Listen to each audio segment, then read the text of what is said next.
और नेपाल में आखिरकार तबाही के 5 दिन बाद सत्ता का दावेदार मिल ही गया। जी हां, पूर्व चीफ जस्टिस सुशीला कार्की देश की पहली महिला प्रधानमंत्री बनी है। राष्ट्रपति रामचंद्र पौडेल ने राष्ट्रपति भवन शीतल निवास में उन्हें शपथ दिलाई। हालांकि वो जेनजी नेता सरकार में शामिल नहीं हुए। वे बाहर से ही सरकार का कामकाज देखेंगे और इस रिपोर्ट में हम जानेंगे कि आखिर सुशीला कार्की के नेपाल का पीएम बनने की इनसाइड स्टोरी क्या है और उनके ही नाम पर सभी की सहमति क्यों बनी है। देखिए इस पर एक खास रिपोर्ट।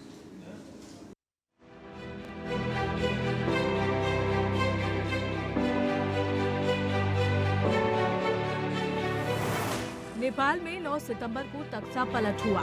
दूसरे दिन आर्मी ने देश की सुरक्षा और कानून व्यवस्था को अपने हाथ में ले लिया। Army chief general Ashok Raj Singhdeo ने जेनजी प्रदर्शनकारियों को बातचीत का न्योता दिया। इसके बाद आर्मी की निगरानी में ही नेपाल के अगले नेतृत्व और व्यवस्था को लेकर बातचीत शुरू हुई। नेपाल ने 5 दिन में वो सब कुछ देख लिया जो इतिहास में शायद ही पहले कभी देखा होगा।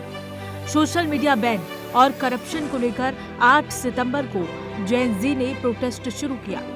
अगले दिन देश में माहौल हिंसक हो गया। संसद, सुप्रीम कोर्ट, पॉलिटिकल पार्टियों के ऑफिस, राष्ट्रपति, प्रधानमंत्री, मंत्रियों के घर और काठमांडू की सिंह दरबार समेत सब जला दिया गया।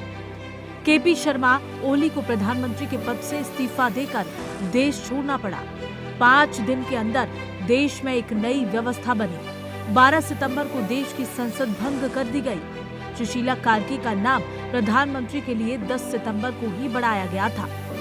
जेनजी प्रोटेस्ट का समर्थन करने वाले मेयर बालेन शाह ने उनका समर्थन भी किया, लेकिन जेनजी लीडर्स में सहमति नहीं बनी।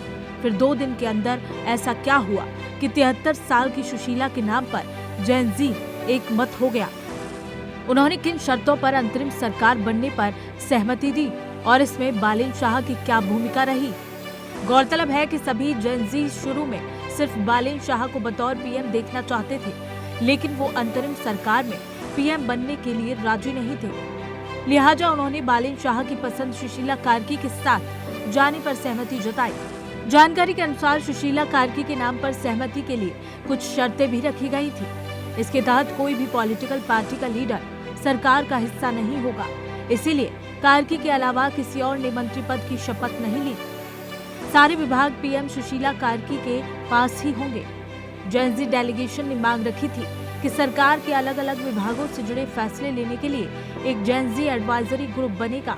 ये एडवाइजरी ग्रुप एक तरह से मंत्रिपरिषद यानी कैबिनेट की तरह काम करेगा। इस तरह सरकार सुशीला कार्की के नाम की होगी, लेकिन पीछे से जेनजी का एडवाइजरी ग्रुप फैसले लेने में अहम भूमिका निभाएगा। नेपाल में भारत विरोध की राजनीति मशहूर है। सुशीला कार्की ने मीडिया को दिए कुछ इंटरव्यूज में भारत और पीएम मोदी के बारे में तारीफ भरे लहजे में बात की और इसकी वजह से जेनजी प्रदर्शनकारियों का एक गुट उनके विरोध में उतर आया। लेकिन यह विरोध जल्द ही दबा दिया गया और सुशीला को जेनजी नेताओं का समर्थन हासिल हो गया। दरअसल सुशीला कार्की की शपथ ग्रहण और नई सरकार के स्वरूप को लेकर अभी तो देश में अस्थिरता का ही माहौल बना रहेगा। अब सबसे अहम बात यह है कि नई सरकार अगले चुनाव को लेकर कितनी संजीदा है और इसके कराने में कितनी जल्दी दिखाती है। अभी यही सबसे बड़ा एजेंडा होगा। तो वहीं अब बड़ा सवाल ये भी है कि जेनजी नई सरकार के फैसले को क्या ज्यादा समय तक स्वीकार कर पाएंगे या फिर आंदोलन की राह पर उतरेंगे। अब देखना ये होगा कि जेनजी को सरकार का काम पसंद आता है या नहीं, आखिर वो इस सरकार से संतुष्ट हो पाते हैं या नहीं। TNP news bureau report.